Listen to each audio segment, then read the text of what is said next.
أعوذ بالله من الشيطان الرجيم. بسم الله الرحمن الرحيم. يا أيها الذين آمنوا كونوا قوامين بالقسط شهداء لله ولو على أنفسكم أو الوالدين والأقربين إن يكن غنيا أو فقيرا فالله أولى بهما فلا تتبعوا الهوى أن تعدلوا وإن تلووا أو تعرضوا فإن الله كان بما تعملون خبيرا. اے ایمان والو، انصاف پر پوری طرح قائم رہنے والے اور اللہ کی خاطر گواہی دینے والے بنو،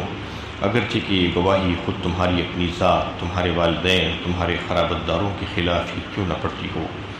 اگر کوئی امیر ہے یا غریب ہے تو اللہ کا حق ان پر سب سے زیادہ ہے، لہذا خواہشات کی پیروی میں عدل سے گریز نہ کرو، اور اگر تم نے گول مول کہا یا پہلو دہی کی تو یاد رکھو اللہ تمہاری کارروائیوں سے باخبر ہے. یہ سورہ نساء کی 135 نمبر کی آیت ہے. اس پر گزشتہ درس میں بھی بات چل رہی تھی کہ اللہ تعالیٰ نے اپنے اہل ایمان بندوں کو ایک خاص اور اہم مسئلے کی طرف متوجہ کیا ہے، وہ یہ کہ اللہ کی خاطر انصاف پر قائم رہنے والے بن جاؤ اور سچی گواہی دو. یہ کام کتنی حکومتیں ہوں یا قانون بنائے جائیں یا تعزیری سزائیں ہوں مقرر، تو بھی ایک انسان کو اس پر مجبور نہیں کیا جا سکتا سوائے یہ کہ اس کے پاس عقید آخرت ہو اور خوف خدا ہو. تو اس بات کے پیش نظر کہ ایک دن مجھے مرنا ہے اور مر کر اپنے رب کے حضور حاضر ہونا ہے اور میری ایک ایک لمحے کا حساب مجھے دینا ہوگا، یہ اگر اس کے پیش نظر رہے تو پھر وہ اپنی ذمہ داریوں کو محسوس کرتے ہوئے اس قانون کی حفاظت کر سکتا ہے اور اس پر عمل کر سکتا ہے. ورنہ دنیا کے کتنے قوانین بنا لیں، کتنی سزائیں مقرر کر دیں، یہ چیز ممکن نہیں ہے عام طور پر. اس میں رب ذوالجلال نے ہمارے لیے کیا ہدایت دی ہے، کیسا انقلابی عقیدہ ہے اس کو بنیاد بنا کر. کیا یہ دیکھتے ہیں کہ الفاظ کو معنوں میں لے کر کہ اللہ تعالیٰ نے اس میں اپنے مومن بندوں کو یہ ہدایت دی ہے کہ کسی بھی معاملے میں تمام معاملات اور حقوق کی ادائیگی اور فیصلوں کے وقت تم پورے کے پورے انصاف پر قائم رہنے والے بنو، اور جب کبھی بھی گواہیوں کی ضرورت پڑے تو حق و انصاف کے ساتھ اپنے مالک کی رضا جوئی کی خاطر اور مولا کی خوشنودی کی خاطر سچی گواہی دینے والے بن جاؤ. یہ مطالبہ ہے اللہ تعالیٰ کے کہ تمام معاملات میں، حقوق کی ادائیگی کے سلسلے میں، فیصلوں کے وقت اور اس وقت تم کو کسی کا لحاظ نہیں کرنا چاہیے. یہ اللہ تعالیٰ نے اس میں واضح فرمایا، چاہے وہ تمہارے خلاف ہی کیوں نہ پڑتے ہو، چاہے اس سے تمہارا مفاد متاثر ہوتا ہو، تمہیں بے انتہا تکلیف پہنچ جا سکتی ہو، چاہے تمہارے والدین اس کی ضد میں آ جاتے ہو، یا چاہے تمہارے دوست احباب اور دیگر رشتہ داروں کو جو ہے اس سے نقصان ہو سکتا ہو، تو بھی تم کسی کا لحاظ کیے بغیر سچی گواہی دینے والے اور عدل و انصاف کو قائم کرنے والے بن جاؤ، اور صاحب حق کو حق ادا کرو. اس میں سب سے پہلے اللہ کا حق اور دیگر تمام انسانوں کے جتنے بھی حقوق بنتے ہیں وہ سب کے سب اس کو ادا کرنے کے لیے کہا جا رہا ہے انصاف کے ساتھ. کوئی کسی پر ظلم و زیادتی نہ کرے، ظالم کی مدد نہیں ہونی چاہیے بلکہ اس کو ظلم سے روکا جانا چاہیے. مظلوم کی حمایت اور اس کی نصرت کی جانی چاہیے۔ یہ تمام ہدایتیں اللہ تعالیٰ نے دی ہے، اور جب کبھی شہادت کی ضرورت پڑے تو حق کے ساتھ حقیقت حال کو بیان کر دینا چاہیے، اس سے گریز نہیں کرنا چاہیے۔ شہادت اور گواہی سے گریز نہیں کرنا، بلکہ اس کو حق اور اس کی حقیقت کیا ہے اس کو بیان کر دینا، چاہے وہ کسی کے خلاف پڑے یا کسی کی تائید میں پڑے، اس کا لحاظ ہم کبھی بھی نہیں کرنا۔ دو فریق کا مقدمہ اگر آ جائے تو فیصلہ کرتے وقت کسی کی طرف جھکاؤ اور طرفداری تمہاری نہیں ہونی چاہیے، بلکہ گواہوں کو غور سے ان کی گواہی کو سنتے ہوئے مکمل طور پر تحقیقات کرتے ہوئے عدل و انصاف کے ساتھ فیصلہ کرنا چاہیے۔ کسی بھی طرف تمہارا میلان نہیں ہونا چاہیے، کسی کی طرفداری نہیں، بلکہ جو حق ہے وہ حق کو قائم کرنے کی کوشش کرنا چاہیے۔ اس سلسلے میں اللہ تعالیٰ یہ بتانا چاہ رہے ہیں کہ دو اسباب ہوتے ہیں انسان کے سامنے جو اس کو حق و انصاف، عدل و انصاف پر قائم رہنے سے روکتے ہیں۔ جو رکاوٹ جو بنتے ہیں وہ دو ہیں عام طور پر، ایک تو ہے محبت، دوسری ہے عداوت۔ یعنی محبت اور عداوت دو ایسی چیزیں ہیں جس کی وجہ سے انسان کو انصاف کرنے سے یہ چیزیں روکتی ہیں اور ظلم و جور پر آمادہ کر دیتی ہیں اور مبتلا کر دیتی ہیں۔ محبت میں انسان کیا کیا کر دیتا ہے، اللہ تعالیٰ اس پہ اس کو واضح فرما رہے ہیں اسی آیت میں، کہ اپنی ذات کی فائدے کی خاطر، خود غرضی کی خاطر انسان حلال و حرام کی تمیز کیے بغیر لوٹ کھسوٹ کرتا ہے، ظلم و زیادتی کرتا ہے لوگوں کے اوپر۔ اسی طریقے سے اپنے والدین اور دیگر رشتہ داروں اور دوست احباب کی خاطر، ان کو بچانے کی خاطر، چاہے وہ ناحق پر ہوں، چاہے باطل پر ہوں، چاہے ظالم ہوں، ان کی تائید کر بیٹھتا ہے اور چاہتا ہے کہ ان کو حق دلا دیا جائے، چاہے وہ ان کا حق ہو یا نہ ہو، سمیٹ کر ان کو دلا دیا جائے۔ یہ صرف ان کی محبت میں کرتا ہے۔ اور اس کے علاوہ ایک بات اللہ تعالیٰ نے یہاں پر بتائی کہ ان یکن غنیا او فقیرا فاللہ اولی بہما۔ کبھی ایسا ہوتا ہے کہ کسی مالدار بڑے آدمی سے مروب ہو کر اس کے خلاف گواہی نہیں دیتا، بلکہ خاموشی اختیار کر لیتا ہے یا اس کی تائید کر بیٹھتا ہے کہ اس کے ڈر سے، اس کے خوف سے، اس کے روب میں آ کر۔ اور کبھی ایسا ہوتا ہے کہ کوئی فقیر اور محتاج مجبور نظر آ جائے تو اس کی محتاجی پر رحم کھا کر، ترس کھا کر اس کے خلاف گواہی نہیں دیتا۔ اللہ تعالیٰ بتانا چاہ رہے ہیں کہ تم سے زیادہ ہم اس بات کی حقدار ہیں کہ اس پر رحم کھائیں۔ تم کو اس کے اوپر رحم کھانے کی ضرورت نہیں ہے۔ جو حق بات ہے وہ حق بات کو تم پیش کر دو، چاہے وہ مالدار ہو، چاہے وہ فقیر ہو۔ فلا تتبعوا الهوى ان تعدلوا۔ اور کبھی ایسا ہوتا ہے کہ نفسانی خواہشات انسان پر غالب آ جاتی ہیں، نفس کی خواہش کی وجہ سے وہ کام کر بیٹھتا ہے جو ناحق اور باطل ہوتا ہے، ظلم و زیادتی کرتا ہے لوگوں کے اوپر، حق مار لیتا ہے لوگوں کا صرف اپنی نفس کی خاطر، اس کی خواہش کی خاطر۔ وَإِن تَلْوُوا أَوْ تُعْرِضُوا۔ اور کئی ایک ایسے مواقع آتے ہیں جس میں انسان کسی سے محبت کرتا ہے، تو اس کی وجہ سے وہ محبت کا لحاظ کرتے ہوئے ان کی تائید میں، چاہے وہ حق ناحق پر ہو، باطل پر ہو، ظالم ہو، ان کی مدد کر بیٹھتا ہے محبت میں، محبت کی خاطر۔ وَإِن تَلْوُوا أَوْ تُعْرِضُوا، فرمایا اللہ تعالیٰ نے کہ تم ان تمام معاملات میں، تمام موقعوں پر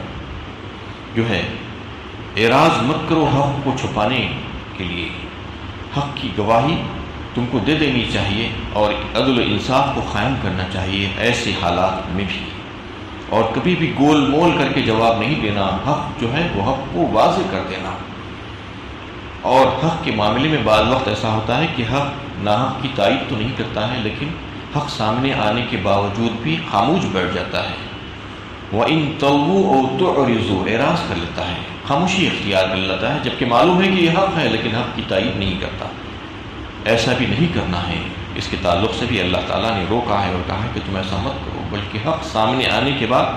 تمہیں چاہیے کہ حق کو ظاہر کر دے اور حق کی گواہی دے دے، اور جو حقدار ہے اس کو حق دلانے کی کوشش کرے، اور جو ظالم ہے اس کو اس کے ظلم سے روکے، اور جو مظلوم ہے اس کی حمایت کی جائے۔ یہ حکم دیا گیا ہے ان آیتوں میں۔ اور سورہ مائدہ 6 پارے میں بھی اللہ تعالیٰ نے عداوت کے تعلق سے کہا کہ بعض وقت ایسا ہوتا ہے کہ کسی سے دشمنی، عداوت اور نفرت اور لڑائی جھگڑا اور اختلافات کی وجہ سے انسان حق و انصاف کو قائم کرنے اور حق کی گواہی دینے سے گریز کر دیتا ہے۔ یہ صرف اس وجہ سے کہ وہ میرا دشمن ہے، مجھے اس سے نفرت ہے، میرے اس سے اختلافات ہیں، اس وجہ سے اس کا وہ حق پر ہونے کے باوجود بھی اس کی تائید نہیں کرتا۔ یہاں پر اللہ تعالیٰ بتانا چاہ رہے ہیں اس آیت میں کہ چاہے تمہیں تمہاری کسی سے دشمنی ہو، چاہے تمہارا کسی سے لڑائی جھگڑا ہو، نفرت ہو، عداوت ہو، لیکن وہ چیز آڑے نہیں آنا چاہیے حق و انصاف کے قائم کرنے کے سلسلے میں اور سچی گواہیاں دینے کے سلسلے میں، وہ چیز کبھی بھی آڑے نہیں آنی چاہیے۔ یعنی یہ سبب نہیں بننا چاہیے۔ اللہ تعالیٰ یہ بتانا چاہ رہے ہیں کہ کسی سے محبت اور کسی سے دلی وابستگی ہونے کی وجہ سے تم ناحق اس کی تائید نہ کر بیٹھو اور حق کو چھپانے کی کوشش مت کرو۔ یہ اس میں واضح فرما دیا گیا۔ اور پھر آیت کی آخری حصے میں اللہ تعالیٰ فرما رہے ہیں کہ فَإِنَّ اللَّهَ كَانَ بِمَا تَعْمَلُونَ خَبِيرًا۔ یاد رکھو کہ اللہ تعالیٰ تمہاری کارروائیوں سے باخبر ہے۔ تم یہ مت سمجھو کہ تم جو چاہے کر لو گے، تم آزاد ہو۔ تم بالکل بھی آزاد نہیں ہو، بلکہ تمہاری نگرانی کی جا رہی ہے، ایک ایک لمحے کی تمہاری نگرانی ہو رہی ہے، اور اس کو باضابطہ طور پر ریکارڈ بھی کیا جا رہا ہے۔ اور ایک وقت آئے گا تمہارا محاسبہ کیا جائے گا، اور تم کو اللہ کے حضور آ کر جواب دہی کرنی ہوگی کہ تم نے اپنی زندگی کے ان لمحات کو کیسے استعمال کیا، اور ان اوقات میں جبکہ اللہ تعالیٰ نے جو حکم دیا تھا کہ تمہیں حق و انصاف کو قائم کرنا تھا ان معاملات کے لیے اور سچی گواہی دینا تھا، تم نے کیوں نہیں دی؟ تم سے پوچھا جائے گا اگر تم نے اس کے خلاف کام کیا۔ تو اگر کوئی اللہ تعالیٰ کی ان ہدایات پر عمل کرتا ہے، پوری طریقے سے عمل کر کے اس کو قائم کرنے کی کوشش کرتا ہے حق و انصاف کو، تو پھر ایک بہترین اور صالح معاشرے کا وجود عمل میں آتا ہے۔ چاروں طرف امن کا بول بالا ہو جاتا ہے، ہر ایک کو اس کا حق ملتا ہے، انصاف ہوتا ہے، ہر طرف امن ہی امن ہوتا ہے۔ لیکن اگر کوئی اس کے خلاف کام کرتا ہے تو اس کو سمجھ لینا چاہیے کہ یہ عارضی اور قلیل فائدہ ہے جو خود وہ اپنے آپ کو یا اپنے دیگر رشتہ داروں کو محبت میں پہنچا رہا ہے۔ اس کی جواب دہی کرنی ہوگی اللہ کے ہاں۔ اس کو جا کر معلوم ہوگا کہ وہ کتنا بڑا عظیم نقصان کر کے آیا ہے اپنا خود کا، کہ تھوڑے سے فائدے کی خاطر خود اپنی ذات کے لیے یا اپنے دیگر رشتہ داروں کے لیے اس نے کیسے ظالموں کی مدد کی اور کیسے حق کو اس نے چھپا دیا تھا۔ اس وقت اس کو پتہ چلے گا، آج پتہ نہیں چل رہا ہے اس کو۔ یہ تمام باتیں بتانے کے بعد یہ بتایا گیا ہے کہ یہ ساری چیزیں قائم وہی کر سکتے ہیں جس کے پاس عقید آخرت مضبوط ہو۔ کیا بات ہے کہ آج مسلمان جن کے پاس عقید آخرت ہے، جبکہ ان کو یہ معلوم ہے کہ ہم کو مرنا ہے اور مر کے دوبارہ ہمیں اٹھایا جائے گا اور پھر ہمارا حساب و کتاب لیا جائے گا، محشر قائم ہوگا اور اسی کے مطابق جزا اور سزا ہوگی جیسے ہم نے اس دنیا میں زندگی گزاری ہے، جو عمل کیا ہے۔ لیکن اس کے باوجود آج اتنی افراتفری اور اتنے حقوق مارے جا رہے ہیں ایک دوسرے کی، جو مسلمان کہلانے والی قوم ہے ان کا یہ حال ہے کہ وہ یہ عقیدہ رکھتے ہیں، اس کے باوجود ایسا کیوں ہو رہا ہے؟ یہ اس وجہ سے ہوتا ہے کہ ان کا جو عقیدہ ہے وہ انتہائی کمزور ہے، بس نام کا عقیدہ رہ گیا ہے، عقیدہ آخرت میں مضبوطی نہیں ہے، وہ یقین کی کیفیت نہیں ہے۔ وہ یقین کی کیفیت جیسے جیسے بڑھتے جائے گی، صلاحیت بڑھتی جائے گی اور عمل میں اچھائی آتی جائے گی، جس قدر یقین بڑھتا جائے گا آخرت پر، یہ انقلابی عقیدہ ہے۔ اللہ تعالیٰ نے اس میں بتا دیا ہے کہ جس قدر تمہیں یقین ہوتا جائے گا آخرت پر، اس قدر تم اچھے ہوتے جاؤ گے، تمہارا عمل بہترین ہوتے جائے گا۔ تمہیں جو حکم دیا گیا ہے وہ حکم کی تم پیروی کرنے کی کوشش کرو گے، اور جس قدر تم اس سے دور ہوتے جاؤ گے، تم اس کو بھلاتے جاؤ گے، اس قدر تم خراب ہوتے جاؤ گے اور تمہاری عملوں میں خرابی ہوتی جائے گی۔ اس کی مثال آپ دیکھ سکتے ہیں کہ دنیا میں بھی اگر کوئی کہیں پر جواب دہی کا اگر اس کو احساس ہو جائے گا کہ مجھے جواب دینا ہے، اور کہیں سے اس کو نوٹس اور سمن آ جاتے ہیں انکم ٹیکس ڈپارٹمنٹ سے یا پولیس ڈپارٹمنٹ سے کہ آؤ تم سے کچھ سوالات کرنے ہیں، تو کتنی تیاری کرتا ہے اس کے لیے، کیسی کیسی تیاریاں کر کے جاتا ہے۔ تو جب اللہ کے حضور حاضر ہونا ہے، اس بات کا اگر اس کو یقین پیدا ہو جائے تو پھر وہ کتنی تیاری کرے گا۔ یہ تو زندگی بھر کا حساب ہے، وہاں پر 2 3 4 سال کے حساب کے لیے پریشان رہتا ہے انسان۔ جب 50 60 70 سالہ زندگی گزار کر یہاں سے جائے گا اور من مانی زندگی گزار کر جائے گا، تو اس کو یہ بات سمجھ لینی چاہیے کہ اس کا حساب کتنا سخت ہوگا اور کتنی پریشانی اٹھانی پڑے گی اس کو، کیسے عذاب جھیلنے پڑیں گے جس کا اندازہ وہ نہیں کر سکتا، اس کے وہم و گمان میں بھی آج نہیں آ سکتا۔ اس وجہ سے اللہ تعالیٰ بار بار عقید آخرت کی طرف متوجہ کراتے ہیں بندوں کو کہ دیکھو یہ زندگی تمہاری یعنی آخری زندگی نہیں ہے، یہی سب کچھ نہیں ہے، بلکہ یہاں تم کو تیاری کرنے کے لیے بھیجا گیا ہے، اپنے رب اپنے مولا کو راضی کرنے کے لیے بھیجا گیا ہے۔ تم اگر یہ نہیں کرو گے، لو لہب میں گزار دو گے اور یہ سمجھو گے کہ میں آزاد ہوں، میں جو چاہے کروں، مجھے کون پوچھنے والا ہے، تو آج نہیں پوچھنے والا ہے، لیکن جیسے ہی تمہاری آنکھ بند ہوگی تمہیں پتہ چلے گا۔ تو عقید آخرت جس کا مضبوط ہوگا وہ یہ حکموں پر عمل کرے گا، اور حکموں پر عمل وہی کر سکتا ہے جس کے پاس عقید آخرت ہو اور خوف خدا اس کے پاس موجود ہو۔ یا ایھا الذین آمنوا آمنوا باللہ ورسولہ والکتاب الذی نزل علی رسولہ والکتاب الذی انزل من قبل ومن يكفر بالله وملائكته وكتبه ورسله واليوم الآخر فقد ضل ضلالا بعيدا۔ اے ایمان والو، ایمان لاؤ اللہ پر اور اس کے رسول پر اور اس کتاب پر جو اس نے اپنے رسول پر نازل فرمائی ہے، اور اس کتاب پر بھی جو اس سے پہلے وہ نازل کر چکا ہے، اور جس نے اللہ اور اس کے فرشتوں اور اس کی کتابوں اور اس کے رسولوں اور روز آخر سے کفر و انکار کیا، وہ پھٹک کر گمراہی میں بہت دور نکل گیا۔ اس میں ایمان والوں سے ایمان لانے کے لیے کہا جا رہا ہے کہ ایمان لانے کا مطلب یہی ہے کہ ایمان لا چکا ہے وہ اللہ پر یقین کر چکا ہے، لیکن ایسا ہوتا نہیں ہے عام طور پر۔ ایمان والے جو بندے نظر آتے ہیں وہ مسلمان ہوتے ہیں، اسلام لانے والے بندے ہوتے ہیں عام طور پر، ان کے اعضاء و جواہر کچھ ایسے عمل کرتے ہوئے نظر آتے ہیں، لیکن دل سے جو یقین کی کیفیت جو ہونی چاہیے، جو قلبی، وہ کیفیت ان کے پاس نہیں ہوتی، اس لیے ان سے مقرر مطالبہ کیا جا رہا ہے ایمان والوں سے۔ اکثریت ایمان والوں کی ایسی ہی ہوتی ہے کہ تم اللہ پر اور اس کے رسول پر اور اس کتاب پر جو اللہ تعالیٰ نے اپنے رسول پر نازل فرمائی ہے، یعنی قرآن کریم، اور ان تمام کتابوں پر جو اللہ تعالیٰ نے اس سے پہلے نازل فرمائی ہے دیگر انبیاء کرام پر، اس پر ایمان لاؤ۔ اس میں ملائکہ پر بھی ایمان بھی داخل ہے، اس میں ان سارے سابقہ رسولوں پر بھی ایمان جو ہے لانا داخل ہے، اور فرما دیا گیا جس نے اللہ اور اس کے فرشتوں اور اس کی کتابوں اور اس کے رسولوں اور روز آخرت سے کفر کیا، یعنی ایمان سے کفر کیا، اللہ کی ذات و صفات میں جو ہے کسی اور کو بھی شریک کر لیا، اس کو خالص نہیں مانا، توحید اس کے پاس نہیں رہی، اور رسولوں کو نہیں مانا کہ رسولوں کو کیوں بھیجا گیا تھا، ان کا مقصد کیا تھا بعثت کا، اس کو چھوڑ کر کوئی دوسری چیزوں میں پڑ گیا، اور پھر آخرت کا یقین اس کے دل سے نکل گیا، اس کا جو ہے وہ انکار کر بیٹھا، یعنی عملی طور پر انکار کیا یا عقیدتاً انکار کیا، تو دونوں ہی مجرم ہوں گے۔ تو پھٹک کر بہت دور نکل گیا گمراہی میں۔ اللہ تعالیٰ فرما رہے ہیں کہ وہ اتنا دور نکل گیا کہ اس کا آنا بہت مشکل ہو جاتا ہے۔ تو اس میں اللہ تعالیٰ نے ایمان والوں سے مقرر ایمان لانے کا وعدہ فرمایا کیا ہے، یعنی اس سے جو ہے بتایا ہے کہ تم پھر سے ایمان لاؤ۔ مطلب یہ تھا کہ تمہارا ایمان، تمہارا عقیدہ جو ہے مطالبہ کیا گیا ہے کہ پختہ ہونا چاہیے، اور تمہاری توحید پختی ہونی چاہیے، تم کو یہ بات کا علم ہونا چاہیے کہ اللہ کی ذات اور صفات اور اس کی تصرفات میں کوئی اور شریک نہیں ہے، یہ بات تمہارے پاس یقین کے ساتھ ہونی چاہیے، اور آخرت کا یقین تمہارے پاس ہونا چاہیے، اور رسولوں کے اوپر ایمان، کتابوں کے اوپر ایمان،